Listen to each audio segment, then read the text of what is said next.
I'm very thankful to Matri Bhai, to kind of like get us started on this reflection or contemplation on Indianness, because he started off with the independence, what was going on at the time of independence.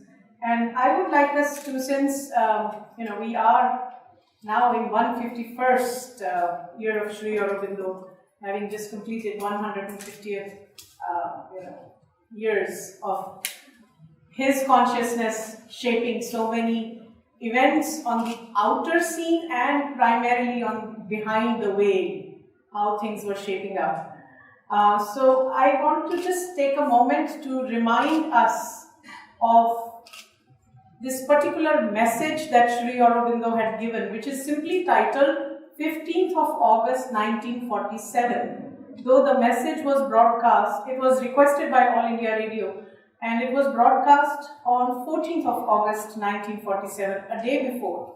And in that message, he spoke of 5 dreams. His first dream is really what I would like to invoke at this point. And that first dream was simply, he said, the first of these dreams was a revolutionary movement which would create a free and united India. India today is free, but she has not achieved unity. This was 1947, just because partition was a done fact at that time, but he was not only concerned about that. If you read the whole dream, he was talking of at least 3 kinds of divisions or disunity. And one was about, the various states, what Matri Bhai, through various facts, really brought that out. How the states, especially the princely states, with their own idea of their own very strong regional identity, how that will be united. He thought maybe what was there in the constitution would somehow be able to bring them together. For him, that was also a problem, but not that big a problem. Again, the linguistic divide, the languages, that also he said probably constitution will take care of it. Another part or another concern for him was in terms of, the depressed classes, he called them. People who have been, for various reasons, circumstances of history, have not been given right opportunities to come up on socio-economic, political, cultural levels. He said maybe there are provisions going to be made, and at that time it was also, some of these things were done fact, at least on paper. He said those things will also be taken care of in the course of time. But he was mostly concerned about the communal divide that had been solidified and accepted as a settled fact because of acceptance of the partition of India between India and Pakistan.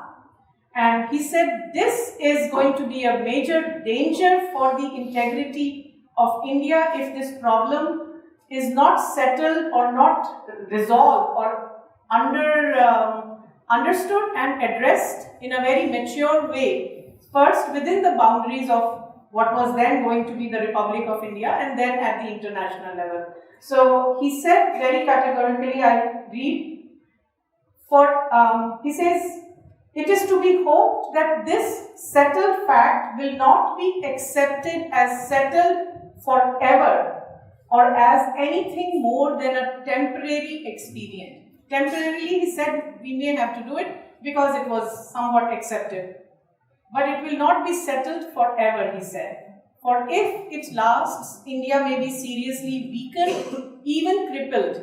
Civil strife may always remain possible even a new invasion and foreign conquest.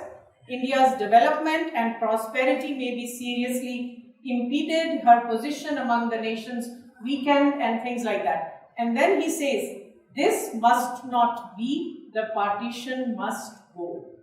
So what I want to bring out is the idea of unity of India was so strong in the minds and in the consciousness of people like Sri Aurobindo, who were really being, because of their own inner tapasya, their own inner yogic riches that they had attained, the consciousness from where they were, the Udar Charitana, the Udar Chetana, from where the highest consciousness from which they were able to see. For them, unity of India was very important, not only, and if you read the rest of the speeches, he speaks about from India to Asia to world humanity. So this is the progression he goes. And then finally a new consciousness for the humanity. So he speaks about his concern is that unity of India and a strong sense of that united identity is not important only for the sake of India, but for the sake of humanity and for the new consciousness that only Indian spirit can bring out. So in that context, I want to just set up few comments and then we'll open for questions. One is, so the title of this talk is Indian Identity and Nation's Unity. I've spoken about the unity, how important it is. Matri Prasad ji has also, really emphasized that point.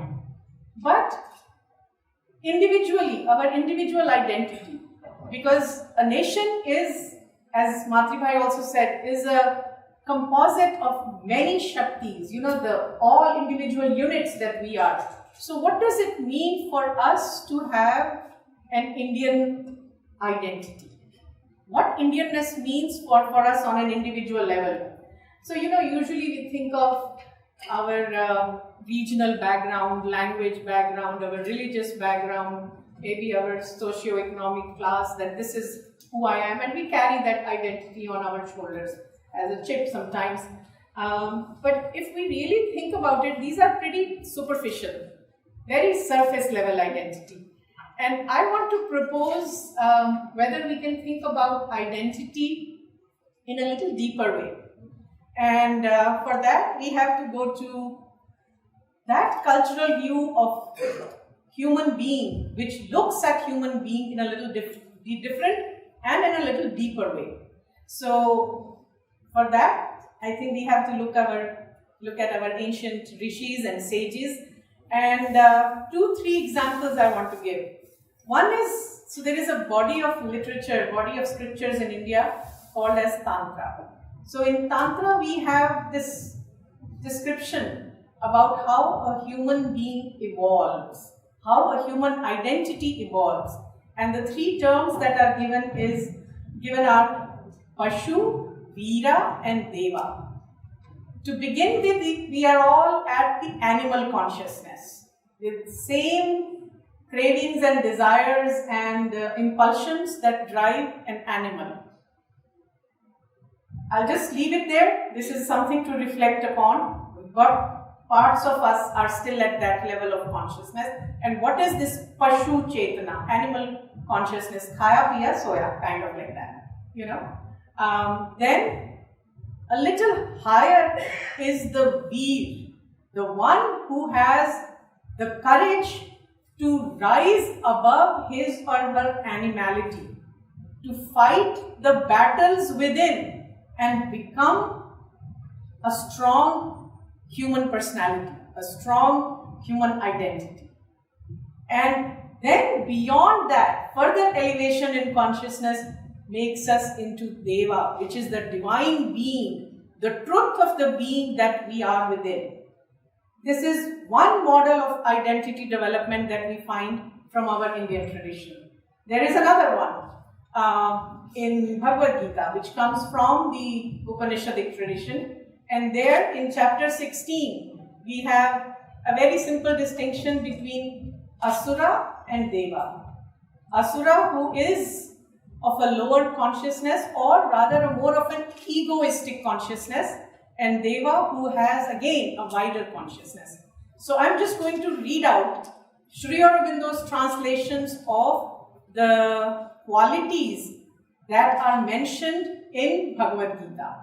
So there is nothing religious about it. It is all very liberal values. So these are the 25. Sri Krishna, I guess we could call it Rishi Ved Vyasa through Sri Krishna, was enumerating very clearly these 25 qualities of a divine personality. a Daivik Prakriti.